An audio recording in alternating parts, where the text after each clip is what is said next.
My heart pounded in my chest as I stared at Owen's phone, the bright screen searing the horrific truth into my mind. The messages were unmistakable, sweet nothings and explicit details that could only be meant for one person, his lover. "Hey babe, can't wait to take you out tonight. I've got a surprise planned." I felt the blood drain from my face as reality crashed down upon me. My husband, my partner of 12 years, was having an affair. The phone slipped from my trembling hands as a tidal wave of emotions threatened to drown me. Shock, anger, devastation. I'm not sure how long I sat there, numb and motionless, before the sound of Nathan's laughter from the backyard jarred me back to the present. Taking a deep, shuddering breath, I willed my racing thoughts into focus. I couldn't confront Owen, not yet. This required a more calculated response. Retrieving his phone, I quickly deleted the damning thread, removing any trace of my discovery. No, Owen would not get off that easily. If he thought he could betray me and simply walk away, he was gravely mistaken. My mind whirred as the initial panic gave way to cold determination. I knew what I had to do. First, I needed evidence, concrete proof to dismantle every lie he would inevitably try to spin. Second, I required a plan to secure mine and Nathan's future, protecting us from the fallout of his reprehensible actions. I dialed the only person I could trust with such a weight. "Ella? It's me. We need to talk." By the time Owen returned home that evening, my game face was firmly in place. I smiled and played the doting wife, all while mentally cataloging his every move, his every casual lie. He would soon learn that betrayal came at a cost, and I intended to make him pay dearly. Over the next few days, I kept my ears priced for any information that could aid my cause, maintaining a cool front despite the storm of fury raging within. Scouring his emails, texts, and any other electronic trails, I slowly pieced together the sordid details of his affair, my hatred for this Jenna intensifying with every revelation. I also began meticulously documenting his indiscretions, ensuring I left no stone unturned. Legal counsel, separate bank accounts, updated beneficiaries, no precaution was too small in securing a future for Nathan and myself, free from Owen's corrosive influence. With Ella's assistance, I bided my time, allowing Owen to slip further into the web of his own lies as his actions grew more brazen. All the while, I steadily constructed an impenetrable case against him, turning his selfish misdeeds against him. One way or another, he would atone for his sins. Soon, the veil of deceit would be lifted, and only then would Owen comprehend the true consequences of betraying the person who knew him best. The day of reckoning was coming, and I would be ready. Over the next few weeks, I worked methodically to reshape our routines, gradually removing any ties that could impede a clean break from Owen. Little by little, I redirected finances into a secure account, paid down joint debts, and revised legal documents. I even switched Nathan to a new school, one closer to Ella's house, just in case. Owen, the oblivious fool, remained utterly clueless to the approaching storm. His arrogance left an increasingly blatant trail of evidence, received gifts inexplicably appearing around the house, furtive phone calls at all hours, shady rendezvous disguised as working late. I diligently catalogued every infraction, every despicable transgression.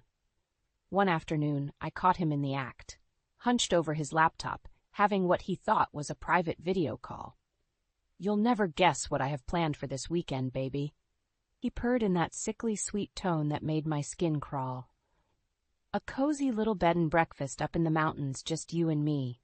I pressed record on my phone, allowing his tawdry words to permanently etch his deceit before clearing my throat loudly. Owen startled, panic flashing across his face as he scrambled to minimize the window.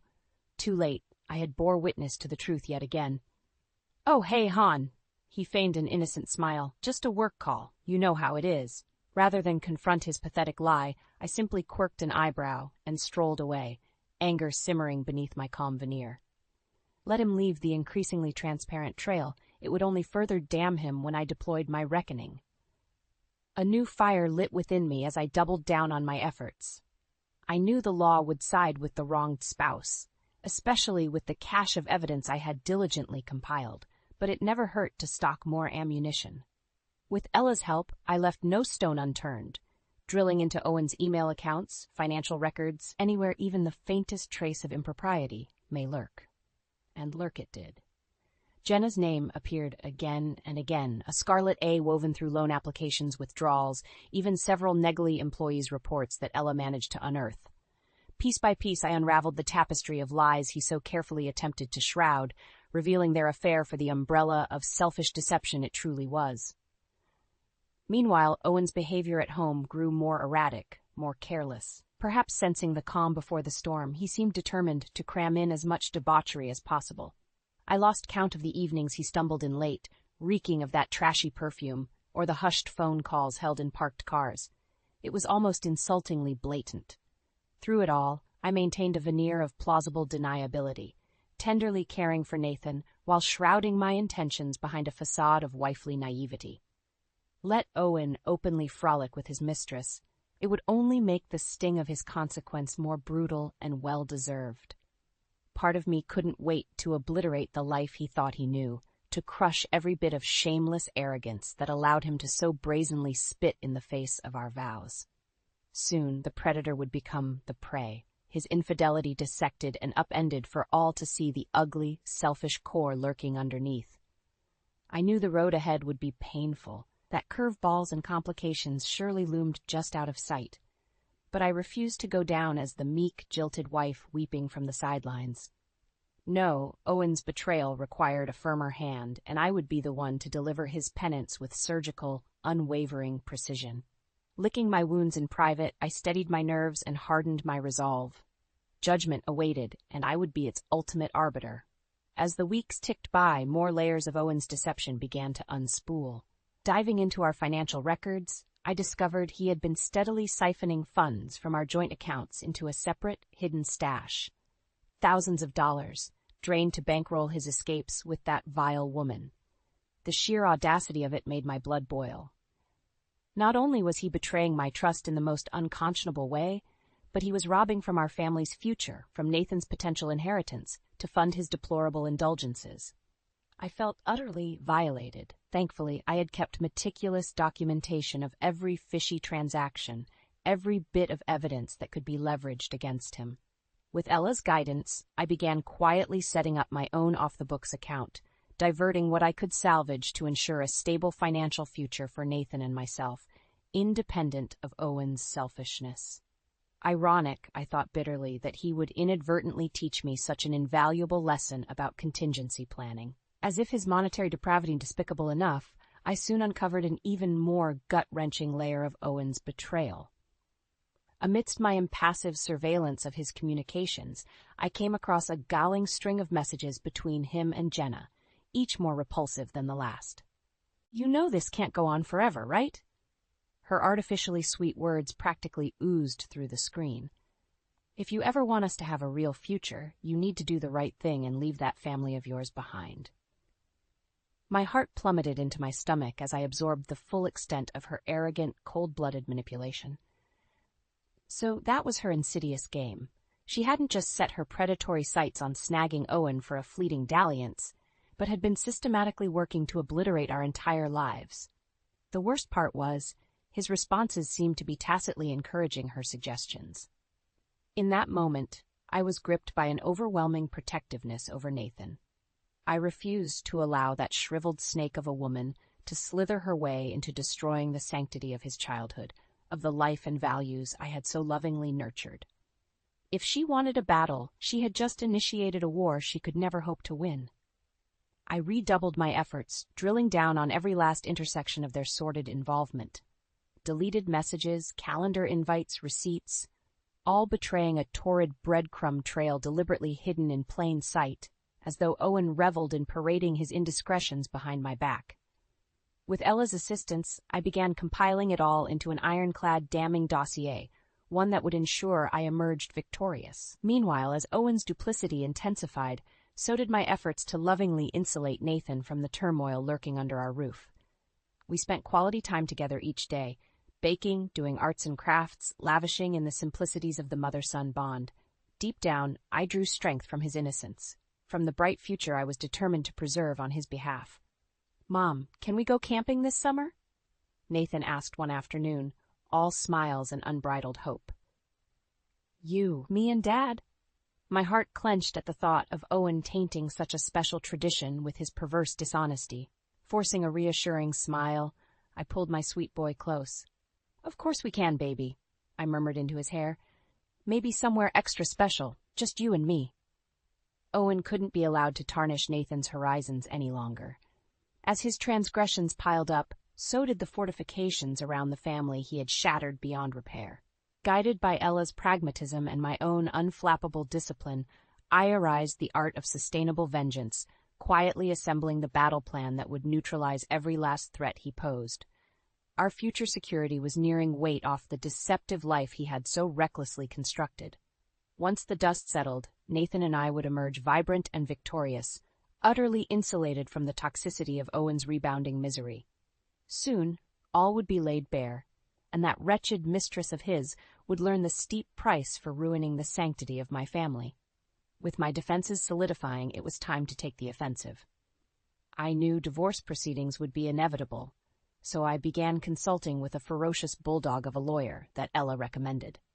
Sitting across from her imposing desk, I methodically laid out the comprehensive paper trail, documenting every last one of Owen's indiscretions. "I want to pursue an at-fault divorce on grounds of adultery," I stated flatly. "He needs to be held fully accountable."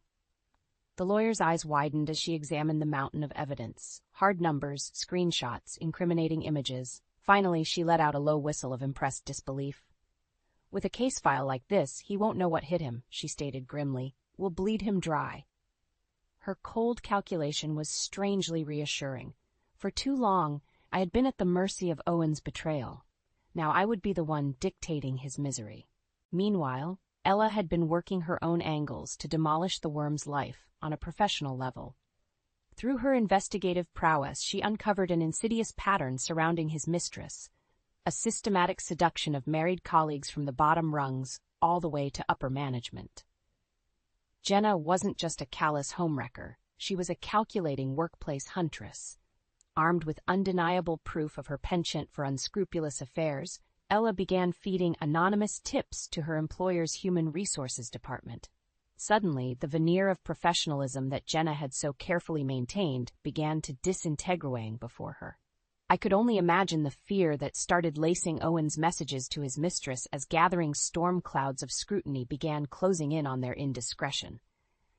Would he finally start to feel the shred of anxiety, the paralyzing uncertainty that I had been forced to endure for months? How delicious it would be to watch his world slowly implode while remaining utterly powerless to undo his own vile undoing. I refused to simply sit back and gloat, however. With the lawyer's guidance, I pressed forward in surgically separating myself from any legal or financial liability stemming from Owen's recklessness. Name was to be stripped from property titles, accounts relisted under just my name, every entanglement cauterized with precise intention. Like a gifted angler, I indelicately removed every barb and hook he had carelessly strewn across my life, one squirming tug at a time. "Don't leave any strings dangling," the lawyer warned. "He'll try desperately to bleed you dry as leverage, so cut off all potential sources." I just smirked back at her, utterly undaunted. That foolish man had already revealed the boundless depths of his depravity, his staggering capacity for selfishness and indulgent stupidity. Did he really think I would blink at his pathetic intimidation tactics now? Oh, how exquisite his underestimation would be. Every day, it seemed, unearthed a new layer of Owen's perfidy for me to coldly dismantle. The shady real estate holdings, mail-order dalliances, messy digital footprint, all irreversibly preserved as damning exhibits in his upcoming humiliation. With each dossier I compiled, each revelation of deceit and betrayal, my appetite for retribution grew insatiably ravenous. He simply had no idea what sort of Pyrrhic victory he had unleashed upon himself.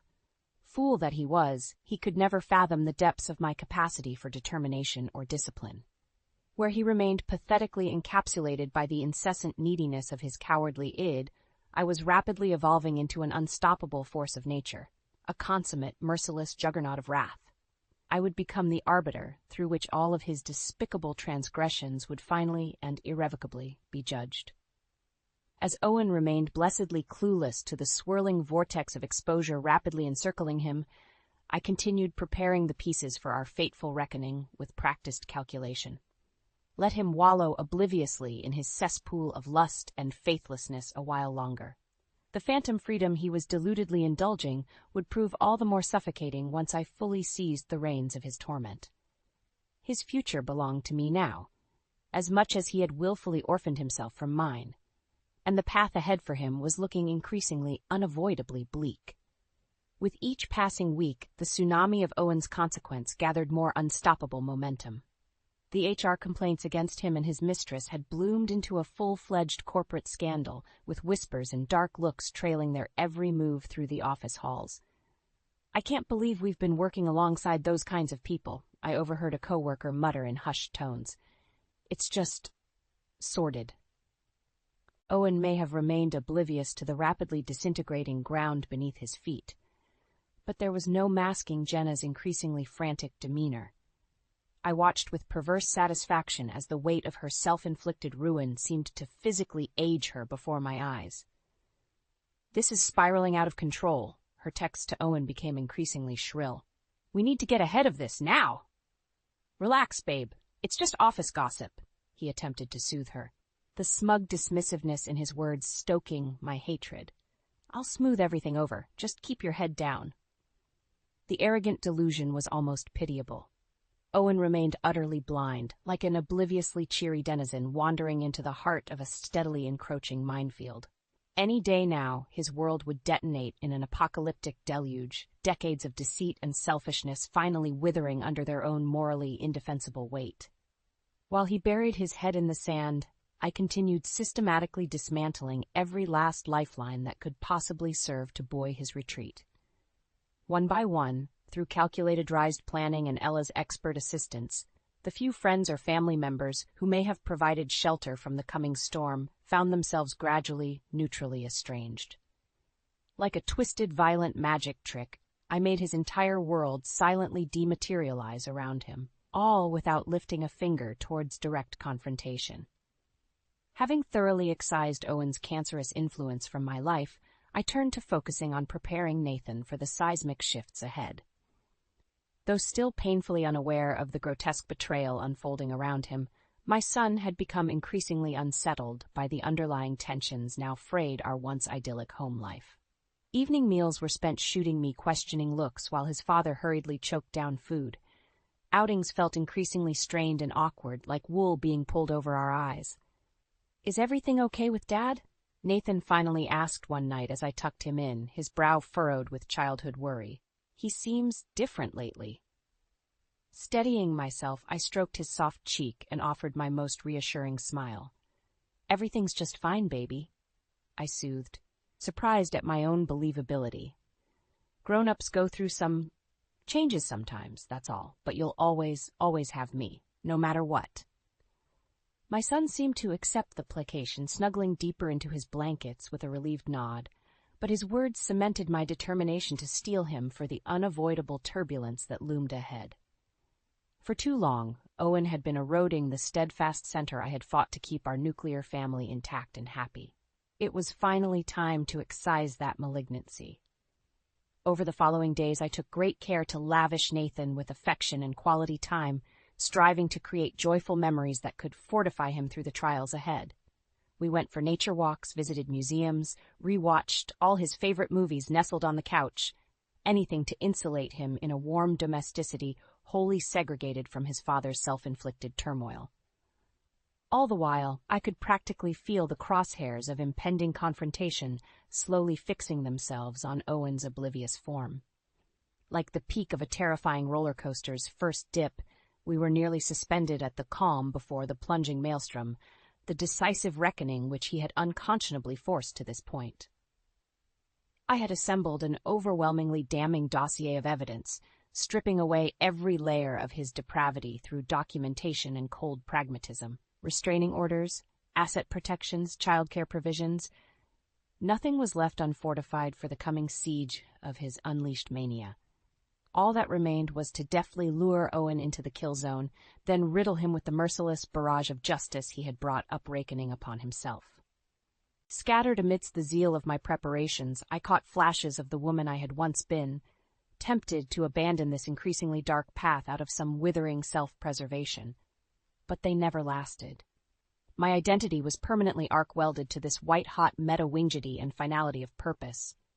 There could be no equivocation, no half-measures remaining, only a sudden, blinding dawn terminating this wretched season of deception, paving the way for the hard-won renaissance awaiting for Nathan and myself.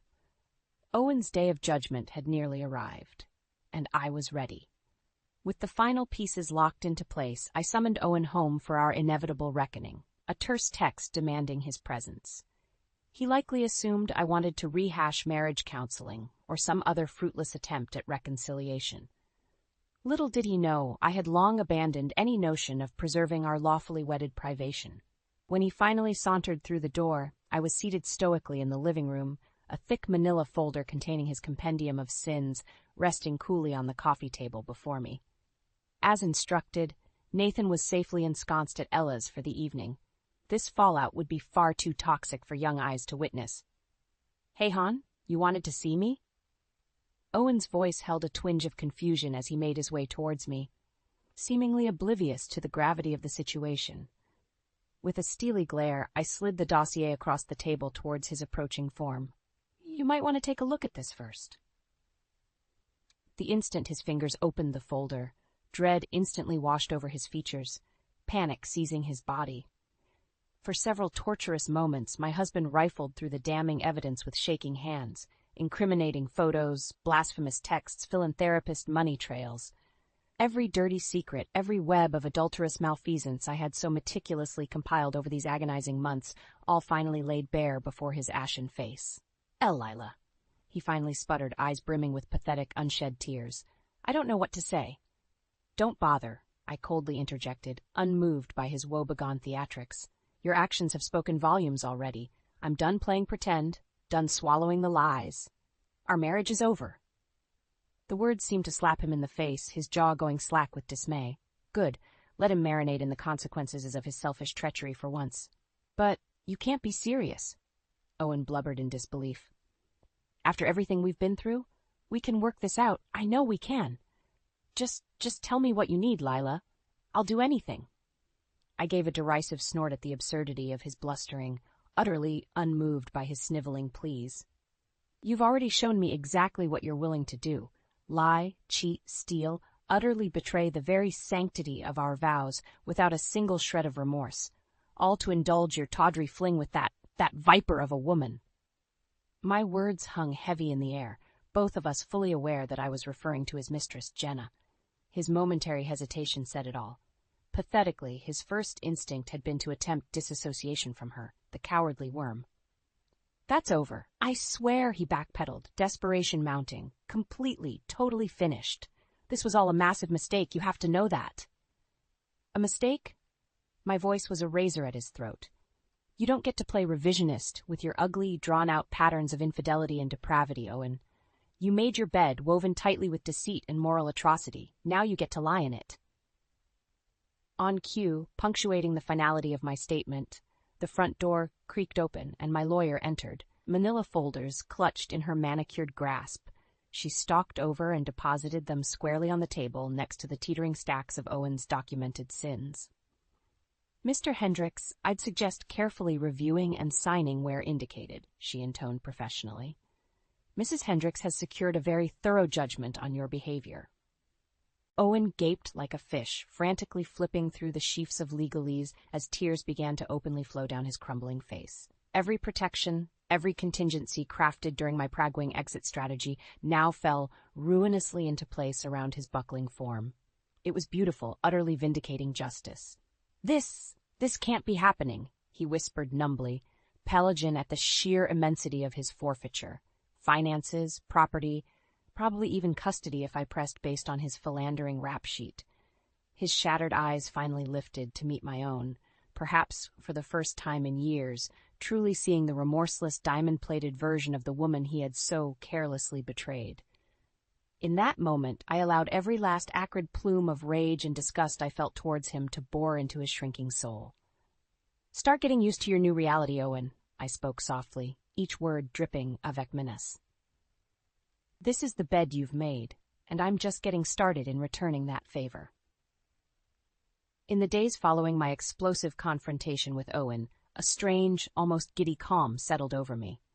As I watched him desperately attempt to untangle the legal straitjacket I had so tightly bound him in, I felt utterly at peace, like a skilled surgeon having cleanly excised a malignant toxicity. "This is outrageous," he railed to my lawyer during one meeting, motioning wildly at the divorce terms. "You can't just take everything. What about my career? What am I supposed to do?" The shark-eyed attorney barely batted an eye. "Frankly, Mr. Hendricks, you should count yourself lucky you haven't been charged with criminal misconduct, given the evidence. I'd suggest complying and avoiding any unpleasant escalations." Unable to restrain my satisfaction, I allowed a faint smirk to crease my lips as the impotent bluster drained from Owen's face. I'd handpicked this aggressive legal Rottweiler for her reputation in devouring entitled adulterers. Let him choke on the bitter taste of his abject humiliation for once. While he flailed and floundered in a desperate bid for basic traction, I focused my energies on more positive pursuits, namely ensuring a smooth transition for Nathan. With gentle, age-appropriate conversations, I steadily ushered him through the realities of our new reality, careful to insulate him from any unnecessary toxicity. "Daddy has made some grown-up mistakes," I explained carefully, cradling my son close. "Ones that mean we won't be living together as a family anymore. But you'll always have me, and I'll always keep you safe and happy. I promise." To his immense credit, Nathan seemed to accept the situation with surprising grace and resilience. Perhaps the underlying frictions in our home had been more transparent than I'd hoped. In any case, with the cancerous influence of Owen's toxicity expunged, I could already sense my son's lightening spirit, unshackled from the poisoned air he had been unwittingly inhaling for far too long. As for Owen, his pathetic attempts at reconciliation and mercy fell on deafened ears. I caught glimpses of his mewling voicemails, increasingly anguished texts pleading to meet, reeking of desperation, but I simply forwarded them to my lawyer, refusing to indulge his predictable histrionics for even a moment.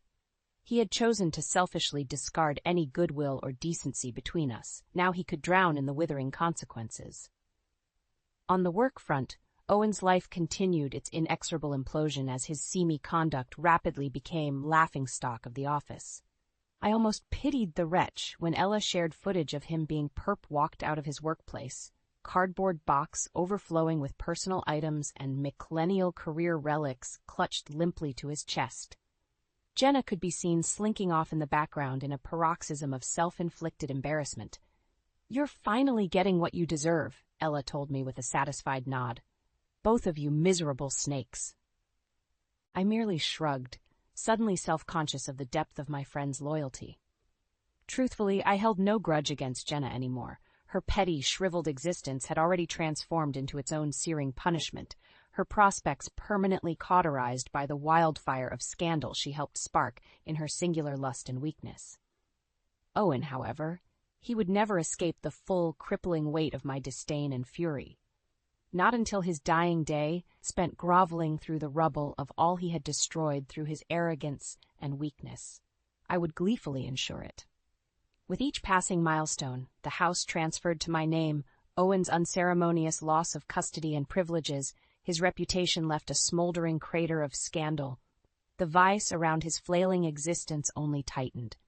The man I had once loved, the father of my precious child, had willfully transformed into an amoral, lust-addled parasite. This systematic unraveling was the only poetic penance he had left himself susceptible to, and I was the merciless architect and keeper of his regenerating torment. My only regret through the entire process, if you could call it that, was my failure to capture the look on Owen's face as the final divorce papers were shoved across the table for his signature. The abject, hopeless capitulation. I committed that image to memory with savage intensity, a permanent brand searing the depth of his unforgivable transgressions into my very soul. If he had any delusions of earning leniency or a shoulder to cry on, they were emphatically snuffed in that moment. I stood impassive, muscles taut and unyielding as the granite monolith I had become, unmoved by his pitiful, shuddering pleas. After all, he had made this bed, and he would lie in it forever. As the ashes of our immolated relationship cooled and scattered to the winds, I turned to embrace my radiant future with renewed determination. Nathan and I would not merely endure in the wake of Owen's ruination. We would flourish, heroically emboldened by the sheer ferocity of my love. The next chapter, wholly devoid of my cancerous husband's toxic influence, beckoned brilliantly. With the divorce finalized and Owen permanently exiled from our lives, an incredible weight seemed to lift from my shoulders. For the first time in what felt like an eternity, I could breathe easy again, unburdened by his insidious deception and selfishness poisoning the very air around me. Gone were the furtive glances over my shoulder, the gnawing doubts needling my subconscious. The pathological menace that was my former husband had been banished. In his place, stretching out ahead of Nathan and I, shone the inviting path of a fresh start, a life finally free from that emotional malignancy. My son, in particular, seemed to blossom in the weeks after Owen's departure. With his father's erratic, deflating presence no longer clouding our home, Nathan emerged a sunny, vibrant version of himself that I had feared was being slowly smothered. He laughed more, played with an unbridled joy and innocence, and seemed to walk taller, almost as if subconsciously relieved to be rid of an unseen burden. I knew he still harbored questions, childlike confusion about the intricacies of why Dad was no longer around. But I allowed those doubts to dissipate naturally through the simple pleasures of being present as his single, doting parent. Our bond deepened in ways I hadn't realized were possible, a nearness forged through the shared triumph over adversity. In many ways, I found myself rediscovering my own identity as well, reclaiming the woman I had been before the toxicity of Owen's influence took insidious hold. Gone were the feeble insecurities he had so skillfully preyed upon, replaced by an almost feral self-reliance, an unwavering confidence in my ability to nurture and provide unaided. Of course, I would be lying if I didn't admit to still harboring a vicious streak of resentment towards my ex-husband. Try as I might, I couldn't seem to fully excise him from my thoughts, my perceptions of the world now forever being filtered through the lens of his ultimate betrayal. Mundane tasks like checking the mailbox or reviewing finances seemed to dredge up visceral flashes of that sickening sense of violation and embarrassment upon realizing the full extent of his cheating and squandering. But I refused to allow those ugly feelings to corrupt the fresh, vibrant horizons stretching out before Nathan and I.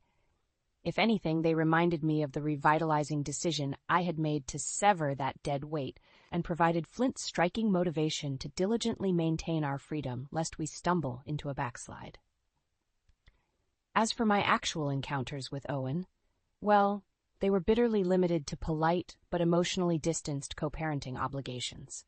I could sense his desperate yearning for any shred of warmth or nostalgic connection during the frequent custody handoffs, his eyes silently pleading for an olive branch or moment of levity he had long forfeited any right to. But I had meant what I said, that bridge had been napalmed to cinders, nothing remaining to rehabilitate. After the unspeakable transgressions and indignities he had subjected me to so callously, he would forever be immediately dead to me outside of the most rudimentary procedural dealings. No amount of sniveling or feigned remorse could ever hope to erase the scars he had inflicted.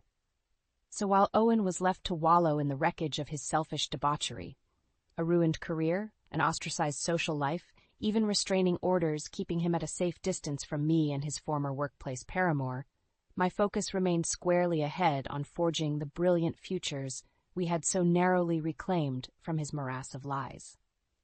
With Ella's support and encouragement, I slowly let down my guard, began embracing all the wonderful possibilities unfurling in this new dawn of independence. One key step was resurrecting my long-ignored graphic design passion into a full-fledged career, pooling my settlements into launching a thriving online business that allowed me the perfect work-life balance as a newly minted single mother. It was deeply validating, watching my creative hunches blossom into success while remaining ever present for Nathan's needs. Almost as if the universe itself was rewarding my perseverance and sacrifice, gently restoring the dignity that Owen had so malignantly leached away. From there, it was almost frighteningly easy to let the light back into our lives, our household brimming with renewed vitality. I founded a women's support group to empower other divorcees who had faced similar trauma. We took vacations abroad, soaking in new cultures and perspectives as antidotes to Owen's provincialism. By all metrics, we were genuinely, effervescently happy in ways that had eluded us throughout that entire dark chapter score of marital imprisonment. Looking back, it was hard to believe there had been a time when the pall of Owen's toxicity had settled so insidiously over us all. My memories of that miserably wasted purgatory already felt like dissolving fever dreams, ephemeral delusions overwhelmed and exorcised by the blinding truth that had set us free. Nathan and I had been given an almost implausible second chance at living our lives to their fullest potentials, one I vowed never to squander in exchange for mere complacency or jadedness ever again. My son would grow up seeing the true depth of a matriarch's inner steel, and the infinite power that comes from making the impossible choice to stand upright and walk towards the sun. As for Owen, well, the less said of his own diminishing existence, the better. I had moved on from that stunted, ignoble chapter, devoting what precious energy remained towards cultivating the two flames now burning bright before me. My son was my shining future, but my scorched redemption was entirely my own.